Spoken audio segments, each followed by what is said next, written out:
Hi friends, welcome to Likhitha Peddamala channel. ఈరోజు నేను మీకోసం చేపల పులుసు సింపుల్గా ఏ విధంగా చేసుకోవచ్చో చూపిస్తున్నాను. సో దానికి కావలసిన పదార్థాలు: అల్లం వెల్లుల్లి పేస్ట్, చింతపండు రసము, ఆనియన్స్, పచ్చిమిర్చి, కరివేపాకు, ఆయిల్, కారము, ధనియాల పొడి, గరం మసాలా, పసుపు, మెంతుము, జీలకర్ర, ఆవాల పొడి, చేప ముక్కలు, కొత్తిమీర.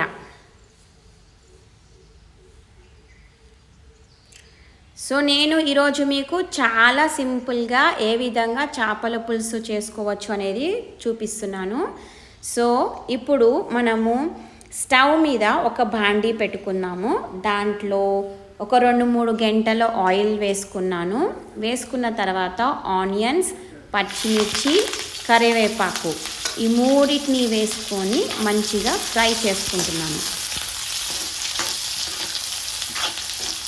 ఈ విధంగా బాగా గోల్డెన్ బ్రౌన్ వచ్చేంత వరకు మనము ఆనియన్, పచ్చిమిర్చి, కరివేపాకు ఫ్రై చేసుకోవాలి. ఇప్పుడు ఫ్రై అయిన తర్వాత అల్లం వెల్లుల్లి పేస్ట్ వేసుకోవాలి. అల్లం వెల్లుల్లి పేస్ట్ వేసుకున్న తర్వాత బాగా కలుపుకోవాలి. అల్లం వెల్లుల్లి పేస్ట్ కూడా పచ్చి వాసన పోయేంత వరకు కూడా వేయించుకోవాలి.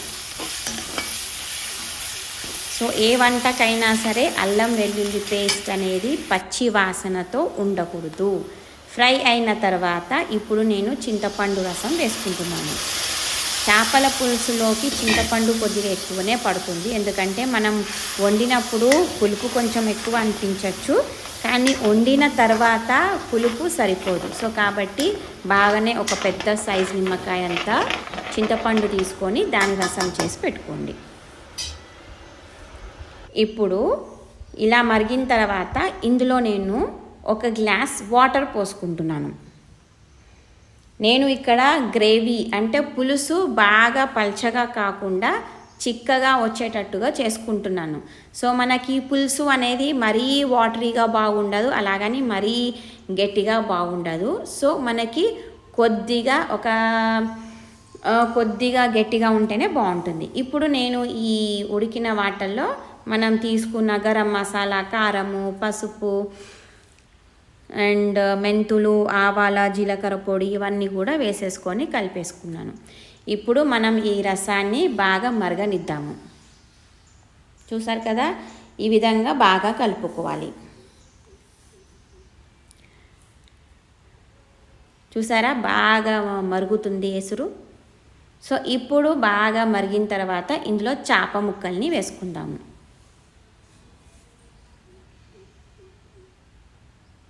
మన దగ్గర ఎన్నైతే చేప ముక్కలు ఉన్నాయో అవన్నీ కూడా పులుసులోకి వేసేసుకుంటున్నా.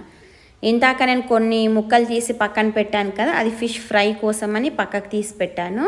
ఏవైతే తలకాయ ముక్కలు, చిన్న ముక్కలు, తోక ముక్కలు, ఇవన్నీ పొట్ట ముక్కలు ఇవన్నీ ఉన్నాయి కదా, ఇవన్నీ కూడా నేను పులుసు చేస్తున్నాను. సో అందుకనే ముక్కలు కొన్ని వచ్చాయి, పులుసు కూడా అందుకని దాని తగ్గట్టు మరీ పల్చగా కాకుండా చిక్కగా పెడుతున్నాను. చూసారు కదా, ఫస్ట్ ఒకటి కలుపుకోండి, తర్వాత స్పూన్ పెట్టి కలపకూడదు. సో ఈ విధంగా కలిపేసుకొని నేను మూత పెట్టేసుకొని ఒక 10 నిమిషాలు ఉడకనివ్వడానికి వదిలేశాను. చూడండి ఎంత బాగా ఉడుకుతుందో.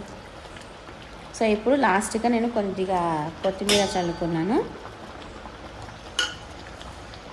కొత్తిమీర కూడా వేసిన తర్వాత ఒక 5 మినిట్స్ ఉంచండి. చూసారు కదా, చేపల పులుసు రెడీ అయిపోయింది, ఆల్మోస్ట్ డన్.